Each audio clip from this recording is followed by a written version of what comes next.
Welcome to episode 14 of the Humanist Agenda podcast. Today, Dr. Susan Jones will give us her talk on right brain, left brain, why you are never alone.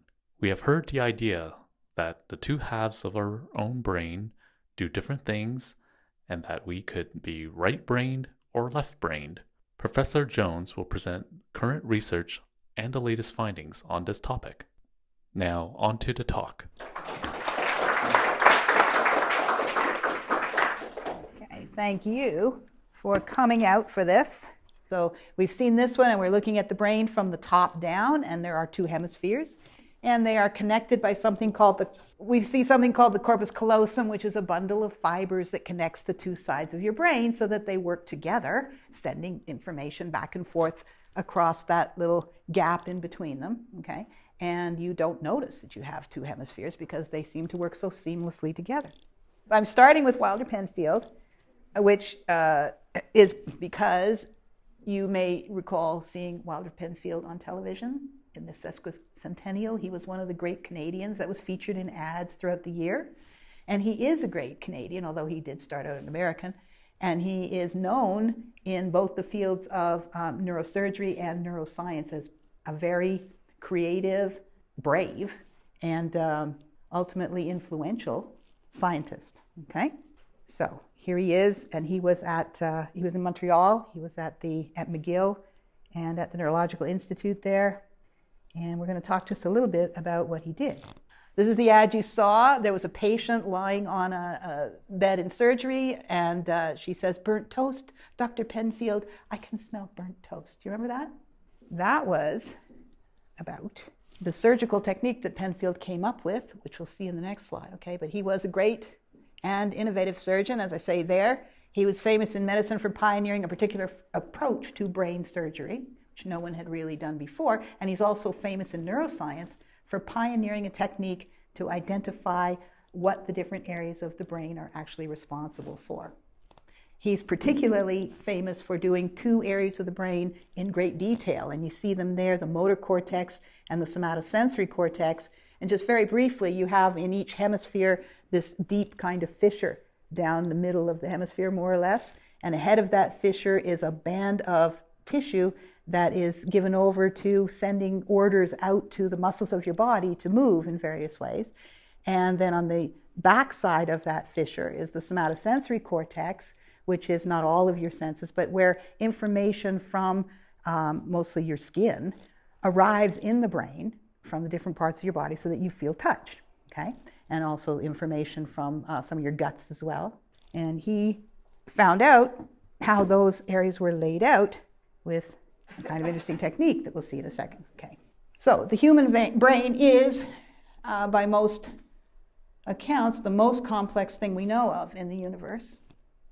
It has about 86 billion neurons, and nobody's actually counted them, as you can imagine.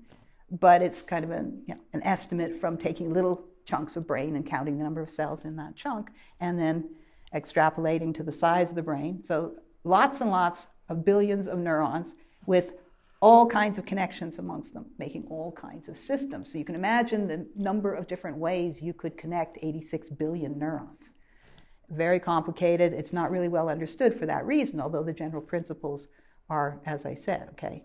But in my view, it also does not get enough respect. And I say this because I keep seeing this ad for the stuff that was first found in jellyfish, and you're supposed to give it to your brain to help your memory. And it's never explained why the jellyfish are helpful. The fact is, as you probably are aware, that everything you know, almost everything you do, and the exceptions are things like, knee jerk when the doctor hits you below the kneecap, but virtually everything else you do and everything you experience happens in your brain.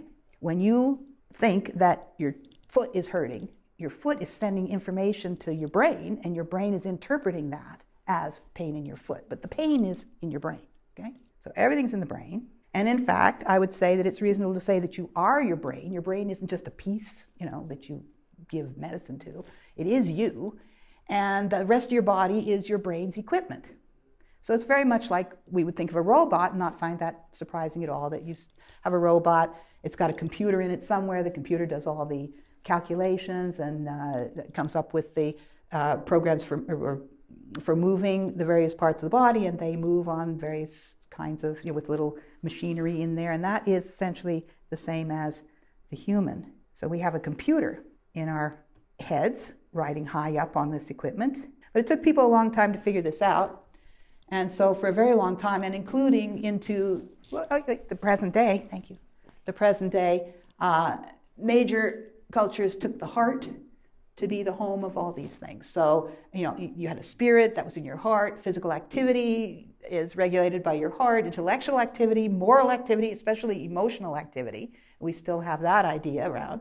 And in fact, in Egypt, embalmers kept the heart and threw away the brain because it was just a lump of something. But as you can see in our culture now, we have still a lot of respect for the heart as the seat especially of emotions and attitudes and so forth. But this is all brain stuff. By the 19th and 20th centuries then, scientists had finally begun to explore how our brains work, and it became clear that the brain is the person. In the early days, the exploration was done with people who were victims of experiments of nature, by which we mean bad things happened to them, but they taught scientists a lot about the brain. So people then, as now, would have strokes, and the damage to their brains would be visible at autopsy as dead tissue. And some clever doctors realized that if, while their patients were alive, they gathered them into groups who had similar symptoms, then they could look at their brains after they died and find areas of overlap of the damage and infer that those were the areas that used to control the things that they had all lost, that they all had in common as a deficit, The doctors looked for areas of overlap, in other words, and decided what the patients had in common. And here's a modern example of 3 stroke patients who all had the same kinds of difficulties with speech while they were alive. They had difficulties with the structure in productive speech. So they had lots of nouns, and they'd have verbs in isolation, but they couldn't put together grammatical sentences very well. And after death, you look at the brains, only these are now scans, so that we're talking about being able to do this while people are alive, looking for the damage. And the areas of the brightest orangey red are the areas of overlap between these 3 people. And so that is an area that's inferred to be involved in grammar, in making sentences, having the sentence structures. And it is, in fact, Broca's area. And it confirms, these scans confirm what a doctor named Broca, many years before, had inferred from, again, autopsying patients who had passed away. And of course, there are, unfortunately, a range of different kinds of brain abnormalities that need surgery. So we're getting back to Wilder Penfield here. This is a operating room back in the 1920s. Wilder Penfield, the father of modern neuroscience, and I will tell you why. He specialized in surgical cures for seizure disorders. And what he would do is operate to remove tissue where the seizures began. And a seizure is a sort of an electrical storm in the brain. Our brains function as electrochemical signalers. All the little neurons signal to one another using electrochemical apparatus. But that can get carried away. It can begin to spread. It can take over, become a kind of wildfire, and this can be life-threatening. So what Penfield would do was remove the tissue where the seizures began, if he could find it, and stop that whole process. But he realized that these surgeries that he was doing also provided him with an opportunity to explore how the brain is organized. Once he was in there, he could have a look around. All right, so here is a picture. Actually, Penfield is one of these masked men here, early in his career. And this is an operating room in Montreal. And you can see, I think, the patient lying down here. And they've got the required black band across his eyes so he can't be identified. And they're working away on the brain. And this is a nurse. And the nurse is holding his hand. And why is she holding his hand? Because he's wide awake. And he's wide awake because although they have taken off his top of his skull, in fact, now don't anybody get queasy, but take off temporarily top of his skull to expose the surface of his brain. This can be done under local anesthetic. And then you can poke around in the brain because the brain itself does not have any pain receptors. So when you're operating on the brain doesn't feel itself, okay? And when you have a headache, for example, that's not your brain hurting. That's the tissues around your brain hurting. This is the contribution that Penfield made. Open skull surgery. And what he was doing in there was looking again for the origin of someone's seizures and how could he find the origin. So the burnt toast lady again. Oh, by the way, yeah, Penfield's procedure is called the Montreal procedure, and it's done all over the world now. Okay, awake craniotomy. So she's saying she smells burnt toast, and that's a clue. That's a clue because she smells burnt toast just before she begins to have a seizure. So Penfield reasons that the site of the beginning of the seizure is wherever the memory of the smell of burnt toast is. Because you only recognize the smell of burnt toast because you smelled it before, and you have a memory of that. And she's got that memory being activated, and he wants to know where in her brain, because that's where her seizures are starting, and that's where he wants to do a little operating, okay? He'll surgically remove the tissue at that site, and hopefully she won't have these seizures anymore. So where is it, and how do you find it? We now know that it's probably in tissue near the olfactory bulb, which is, logically enough, right up in here, behind where your nose is, where all the receptors are for the molecules that give you a sense of smell, and in the back of your throat, okay? And the tissue around that little yellow area, which would be the olfactory bulb itself, where the information arrives in your brain, the tissue around it would take that information and assess it and identify, oh, the smell of burnt toast, okay? So that's what Penfield finds. That's what he's looking for, is the place where the sensation begins. How does he find it? Here's how Penfield mapped what different areas of the brain are responsible for. Here's an open skull with a brain. That's the surface of the brain. Penfield is standing there with a little electrical wire with a very small current, okay, very low level current, and he will touch the surface of the brain. And he will ask the patient who is wide awake, what do you experience? What's going on? What do you notice? And they will say, something could say, oh, I smell burnt toast, or they could say, my fingers are tingling, or they could move. They could say, I feel a little indigestion. They could say a number of different things, tell him what it is they're experiencing, and he takes a little paper tag. You see all those little paper tags? This is high tech. He takes a little paper tag, writes a number on it, sticks it on the brain, and he tells somebody taking notes over in the corner what the patient is saying is going on in that particular area of the brain. And as I said, Penfield is most famous for mapping these two areas in particular, the motor cortex and the somatosensory cortex, using this technique. So here are sort of cartoons of what the brain tissue in these two strips that I showed you is actually responsible for, is actually doing, okay? And you have these strips on both sides of your head, in both hemispheres. You've got a somatosensory cortex and you've got a motor cortex on both sides of that rift that I showed you, okay? But these cartoons show you the proportionate amount of brain tissue that's given over to different areas of your body. So if you look at the sensory side for the moment, you can tell me, I think, well, first of all, do you see how logical the layout is? How reasonable it is? It starts your feet, okay? The sensations coming from your feet arrive down in between your two hemispheres. And then the leg is the next area of brain, receiving sensations from your leg. And then you go to the rest of your body, your torso, your head, but notice the face is missing from that head. So your skull, okay? That's the area that responds when you're getting your hair done at the barber or the hairdresser, and it feels nice to have your scalp massaged, okay? And then we come out the arm, not a lot of tissue given over to the lower arm or to the forearm. And then, whoa, big hunk of tissue given over to the hand, sensations from the hand. And beyond that, in an illogical place, a huge amount of tissue given over to the face, at least the lower part of the face. And the lips, very sensitive. You know the lips are sensitive, and that's why, because there's a tremendous amount of brain tissue given over to receiving sensations from the lips. And here we have the tongue. This is the jaw, by the way. Not much tissue given over to sensations from your jaw, but a tremendous amount of tissue given over to sensations from your tongue. So if you were an alien and you were looking at this cartoon, you were looking at this brain, and you were doing the same kind of analysis as Penfield did, what would you assume about this creature? What's important to this creature? Speech.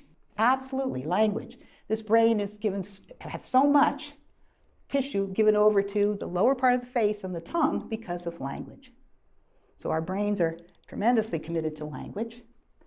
You might be wondering about where the genitals are, by the way. They're that little blob there at the top, just below the foot. Not a whole bunch of sensation from the brain's point of view. Okay. What else is important, though? Obviously, the language is the most important over here. And what else? The hand. That's right. Because what else are we? Tool makers, tool users. You need to, your dexterity you're capable of it because of all the brain tissue that's devoted to sensations from the hand, because you need that feedback. What's going on out there, okay? And then you have actually a lot of tissue given over to sensations from the foot compared to other parts in the body. Why is that? Say louder. You have to know where you're going. Well, you sort of have to know where you're going. That's absolutely related. I would say it is you need to know if you stepped on something. That is, you have to take care of your feet. If you are a nomadic group, you got to keep up. And so you got to know, like when you try to go into the lake here, right, and it's all stony, it hurts. And that's good information for you. That's good information to avoid injury to the feet that are so important to you, okay? Go over to the motor side very quickly, and you've got something like the same layout. You've got not much of the brain tissue given over to movements of your leg, for example. Well, how many things can your legs do? Now, it may be that people who are, for example, skaters, professional, or competitive skaters, would have more of the tissue of that part of the motor cortex devoted to movements of the legs. You might see that because these things can happen from experience. Okay, the brain isn't just built like that for no reason. It's built like that by what happens to you during development, what you do during development. So you can overextend any of these areas if you have those specializations. But again, if you look at the hand, the amount of brain given over to movements of the hand, a lot of it, and movements of the face, a lot of it, for the same reasons that we've already talked about. And here's the tongue here, because speech, you talk 200 words a minute sometimes, a lot of different movements for each word. Okay, it's got to be accurate. So you need both to be able to do the movements and also to get the feedback from where is my tongue right now. So these are little sort of statues of what are called homunculi, showing the relative importance of the different parts of the human body from the point of view of the brain, the motor and the sensory. They're similar to one another, they're not exactly the same. So as I said, you have a motor and a sensory strip on each side of your brain, and each serves the opposite side of your body, and most of us know that. You know someone who's had an injury perhaps, and they've lost the use of one side of their face or one side of their body, and you know that the injury was in the opposite side of the brain. So we have this crossover where the right hemisphere of the brain controls the left side of the body and receives sensory information from the left side of the body, and vice versa. And there's no good explanation for this, that's just the way it is. A greater understanding of the different functions of the brain and where they're localized started to accumulate in the 1960s when a new surgery, not Penfield this time, was developed where you would cut those connections between the two hemispheres at the cortical level, not all the way down. There are other lower structures of the brain that you would not cut, but the part where there's sort of thinking and the things that we've talked about so far. And you would hopefully be saying, why on earth would you ever do that? And the reason is, again, treating seizure disorders, because seizures can kill you if they spread too badly and they get, say, to your brainstem, which is where the structures are that keep you breathing and your heart beating and so forth, okay? We don't want that to happen. And here are scans again of brains that are active. This is normal activity on this side. This is looking from the back of the brain. And this person's got lit up areas that suggest that these are actually visual cortex. Your eyes are in the front, but the information from your eyes goes to the back of your brain, again, for a reason that nobody knows. And, so that's nice lighting up there. And then there's some maybe sound being, and there's processing there, thinking about what's going on. And then you look at the seizure, and it's just all over the place. And so it's a definite benefit to somebody who has that kind of massive seizure activity to just have a rift between the two hemispheres so that the activity can't cross over to the other hemisphere. And it could be life-saving. So this is what has been done, or was done. And the byproduct then is a person with two brains. in a sense. That is, they have brains in which the two hemispheres can no longer communicate with each other. So now they have separate thoughts, separate emotions, separate intentions, different experiences in those two hemispheres. It's like separate people in the same skull riding around at the top of the same set of equipment, which they have to share. I mentioned Roger Sperry here as another very famous neuroscientist who did a lot of work finding out the consequences of this split brain operation in individuals. And he did it by studying the activity of each hemisphere separately. And we could say, well, how do you do that? But you've already had a clue, because we know that the two hemispheres are responsible for receiving sensations from the opposite side of the brain, of the body, and sending out motor orders to the opposite side of the brain. And that's intact because those are some of the connections that are left, they're deeper in the brain. So how did Sperry decide he was going to do this? By feeding information to only one hemisphere at a time. And how does he do that? Put something into the right hand, so it's sensed. Don't look, but just feel it, okay? And it's in the right hand, so which hemisphere is sensing it? The left hemisphere. So only the left hemisphere knows about what's in the right hand. Similarly, you can show something only in the left visual field, and it's sensed only in the right hemisphere. Vision, by the way, is a little more complicated than the other things that we've talked about, because you have not sort of one eyeball feeding into one hemisphere and the other eyeball feeding into the other hemisphere. Your retina is divided into two parts, and you have your visual field at your nose divided into two halves, right? The left visual field and the right visual field. And you can see from the diagram, it gets a little confusing sometimes, but each of your eyeballs is sending information from the right visual field to the left hemisphere, because that right visual field information comes into the eye at an angle and it hits the retina at the left side, which goes back to the left hemisphere. And the same thing from the left visual field, the information from the left of your nose ends up in your right hemisphere. Now, your brains are talking, two hemispheres are talking to each other all the time in your brains, but imagine if they couldn't talk to each other. So here's an experiment of the Sperry type, okay? Here is a person sitting at it. Now, he does not have the top of his skull off. They just did that for the sake of the argument, okay? But what he's getting is information on the screen in front of him that's flashed very quickly. And it has to be flashed very quickly because otherwise he'll move his eyes and he'll see both sides, okay? But if you flash it very quickly and then you ask the person to say what they saw, or you ask them to find what they saw using the left hand, you find that only the left hemisphere can talk. So if you ask the person what they saw, what do they say? The left hemisphere is talking. What did the left hemisphere see when something was flashed very quickly? It saw what was on the right. It sees the word ring. And so you say, what did you say? He says, I saw ring. Then you say, okay, take your left hand, controlled by the right hemisphere.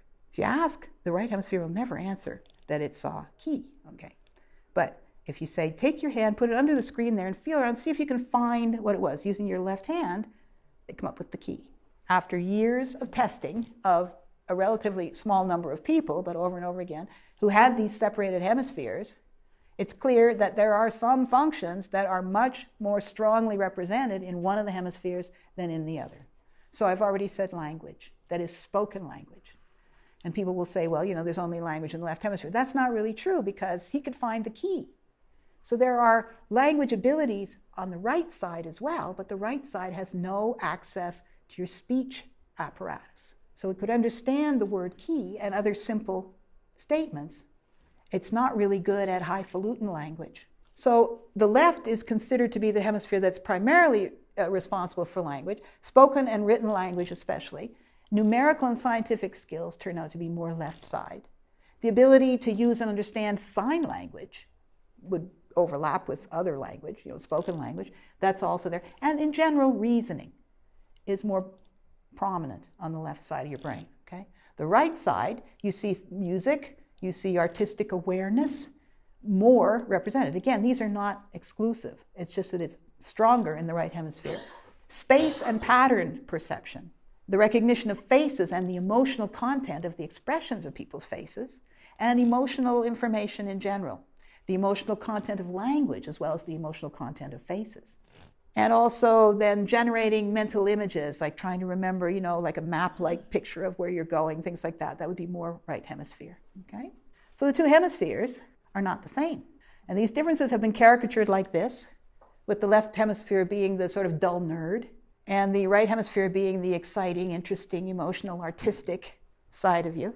And this has led to the notion that people who are rational and orderly and self-controlled and all that kind of thing are left hemisphere people, and people who are artistic and emotional and nonconformist and interesting are right hemisphere people. But this has, according to neuroscientists, been overdone, and it's not really endorsed by evidence, not really supported by evidence, not endorsed by neuroscientists. The figure that I showed you emphasizes the differences between the hemispheres, but again, in intact brains, both hemispheres are always working together, and there's some of each kind of function being contributed by each side. So there's no actual evidence that a whole hemisphere with all of its functions can dominate in individuals. And in fact, if you're saying, oh, you're so artistic, you're right-brained, you might as well just say you're artistic. You're not really adding anything by saying you're right-brained. But still, the two hemispheres are different. And as I say, to me at least, hemispheric specialization is in itself interesting.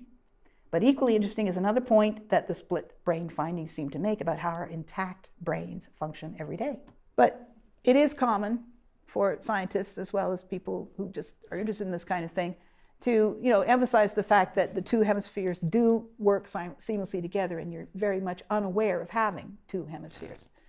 And this implies that it's only when communication between them is cut off by cutting the corpus callosum that you would see the two hemispheres functioning separately.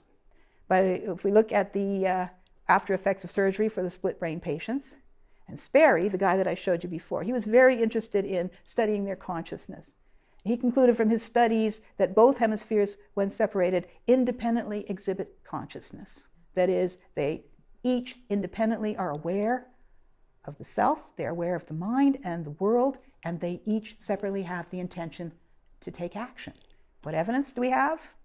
The behaviors after the surgery that showed conflict between the two hemispheres. Much of this work was done by Michael Gazzaniga, who's in the film I didn't show you. So hemispheric conflict. Here's a patient, Vicky, who would go shopping after she recovered from her surgery, and before she had adjusted, because people do adjust to this surgery over a longer period of time, okay? But she would go shopping for the week's groceries, and she'd say, I'd reach with my right hand for the thing I wanted, but the left hand would come in and they'd kind of fight, almost like repelling magnets. She said picking out food for the week sometimes took her 2 or 3 hours because her two hands didn't agree on what to put in the basket. Vicky also would sometimes take hours to get dressed because she would pull something out of her closet and the other hand would put it back in, pull out something else. Sometimes she said she ended up wearing 2 outfits at the same time. And you can imagine with a little extension that she was just trying to please both hemispheres. That is, that each one of them got their way. During an interview, a couple more examples. During an interview, a male patient raised one hand to strike his wife and the other hand came up and grabbed it. Another man was very frustrated when he buttoned his shirt with one hand and the other hand followed behind, unbuttoning all the buttons. One half of his brain liked that shirt. The other half didn't like that shirt. Here's on occasion, a patient's 2 legs showed hemispheric disagreement when he wanted to go for a walk. His right leg would move forward, but his left leg would either not move or it would step in the opposite direction. The left leg would only move in the same direction as the right if he went back home. This same patient showed other evidence of hemispheric conflict, such as the left hand turning off his television right after his right hand had turned it on. Same thing as the shirt. This evidence, according to Gazzaniga, who you didn't get to meet, indicates dual consciousness. That is, each hemisphere appears to be acting on its own in a way that reflects its own view of events and its own will. But there's more. If you stare at this dot, I'm not going to be able to do this because I can't do it fast enough, but just look at the dot and see. I'm going to set these things past you, okay? See, I can't do it. I was supposed to do that for like a millisecond, but here's what was flashed. It's called a chimeric picture. It's got obviously halves of 2 different faces, drawings, okay? If the request to the person who has the severed corpus callosum is using your left hand, point to what you saw, what do you think is the response? What would they point to? Using their left hand, what would they point to? They would point with their left hand to what their right hemisphere saw. And their right hemisphere saw stuff on the left. I know, it takes a minute. If the request is, okay, the respondent points to the picture of a blonde woman. And if the question is, what did you see? So that's a verbal question. The left hemisphere responds, and what's the response? Saw a guy with a mustache, black hair and a mustache, okay? Man with a beard, whatever. But here's what's really interesting, I think. The response is never, I saw half of a picture. That's all they saw. Each hemisphere saw half. But they didn't realize they were only seeing half of the picture. What the left actually saw was half of the man with the beard, and what the right actually saw was half of the blonde woman. Why don't they say something? Why don't they say, I saw half of a picture? Because the patients seem to have no sense that anything is odd. Each hemisphere is seeing the same thing it would have seen when the brain was intact, and it reacts accordingly. Nothing odd going on here. The hemispheres are used to seeing only half of a scene at a time, and so are your hemispheres. So neither hemisphere is troubled, but now the hemispheres are not sharing information, so does the overt behavior of one hemisphere bother the other hemisphere? Does the left hemisphere, which saw a dark-haired man, say, my left hand is pointing at the blonde woman? Why is my left hand doing that? No. The left hemisphere comes up with a rationalization of some kind for the odd behavior of the other half of the body. So, for example, I was just going to say she looks a lot like my sister. That's why I'm pointing at her, okay? And apparently, that individual is quite happy with that. Now, we'll just pause here for a second and think, what does that imply about the rest of us? Here's another experiment, very quickly. I think I must be running kind of late here. So here's another experiment, and these pictures are not that easy to see, but this is from an actual experiment. The picture on the left is a chicken foot, and the picture on the right is a cabin in snow. Okay? And so the individual is asked to pick from this array of pictures in front of them on the drafting board something to match, and each hand goes separately. All right? So the picture on the right means that the left hemisphere saw a chicken foot, and the picture on the left says that the right hemisphere saw a snowy scene. Okay? I know it gets a little confusing, but so the left hemisphere, which saw, you can see it on the left, okay, saw the chicken foot, points to a chicken. The right hemisphere that saw the snowy cabin points to a shovel. Obviously, the subject sees this happening, sees what their hands are doing. But when asked to explain, the subject says, the chicken head goes with the chicken foot, and you need a shovel to clean up after the chicken. This is a quote. This is a complete rationalization. There are many examples of this kind of fabrication from the experiments that Gazzaniga has done. Show the right hemisphere a picture of a bell, ask to draw something with the left hand, the person draws a bell. And when they're asked why, they say, oh, I heard a bell on the way in. So after 30 years of research, Gazzaniga has concluded that the left hemisphere in all of us has the job of making a consistent narrative of our lives, making it up, if necessary, to rationalize events that it doesn't understand, including many actions that originate in the right hemisphere. He calls this function the left brain interpreter. In all of the patients that he studied, the interpreter made up reasons for unexplained activity that Gazzaniga knew, because he's the one who set it up.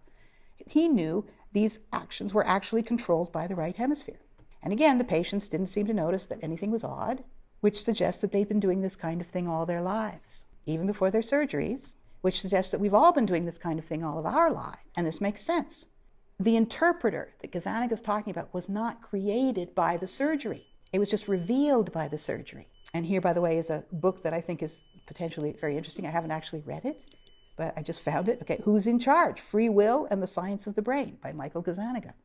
And he really is a great guy. I mean, I think it would be very readable if anybody's interested in that kind of issue. But what about the right hemisphere? Presumably it's less rational. Remember, the left hemisphere is where he says this interpreter is. So what's going on in the right hemisphere? Especially the right specializes in emotion and imagery. Well, this suggests something like the cognitive unconscious, non-linear visual thinking, like Freud was talking about when he was talking about dreams and how they're put together.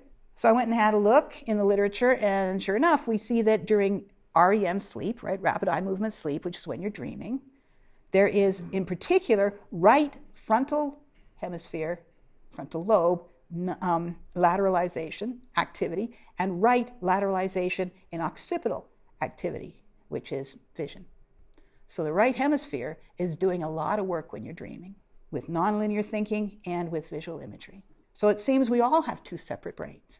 They usually work well enough together. Their different roles are hard to detect when you have an intact brain, but the data suggests that we very likely experience conflicts between our two hemispheres in deciding what to do at the moment, in object choices like food and clothes, and probably lots more. And the data suggests that we provide ourselves with made-up explanations of our own behaviors that we don't know are fiction. If you pay attention, you can detect some activities of the mute right hemisphere. I've been doing this for a while since I sort of learned about this, okay? And I started really noticing what I swear are right hemisphere contributions to my otherwise verbal train of thought, okay? Especially then imagery and unexpected but functional actions. And you've all done simple things like this. These are very simple examples, but they're recent, and so I could write them down. So there I am, I'm thinking in words, and I'm in my house, and I'm thinking I have to go downstairs and get the clothes out of the dryer, and then I got to go upstairs and change my shirt. And I get the image of a different shirt, just a visual image of a different shirt that happens to be in the wash. So it's in the dryer. So I can just, and it's obviously, to me, a message that says, just wear that shirt. You know, just get it out of the dryer and put it on, okay? But it just came as an image. I was grocery shopping just this weekend. I was scanning the fresh vegetables. I didn't choose scallions. I didn't want scallions. I turned the corner. I got an image of scallions, which I don't usually think a lot about scallions. I saw an image of scallions. No, I don't want scallions. Okay, so then I'm wandering around the aisles and everything, and I'm thinking about other things, and I end up in front of the scallions again. And I think that's because somebody in here wants scallions. You've had this kind of thing happen where you're looking for your keys, and you can't imagine where your keys are, and then you get a flash of an image. The keys on the hall table. It's not a sentence, it's just an image. And you go, look, and there they are. So such experiences suggest to me that the title that I gave at the beginning, the right brain, left brain, why you're never alone, title isn't quite right. It probably should be right brain, left brain, why neither of you is ever alone. Because you really are two, and neither of you is ever alone. Thanks.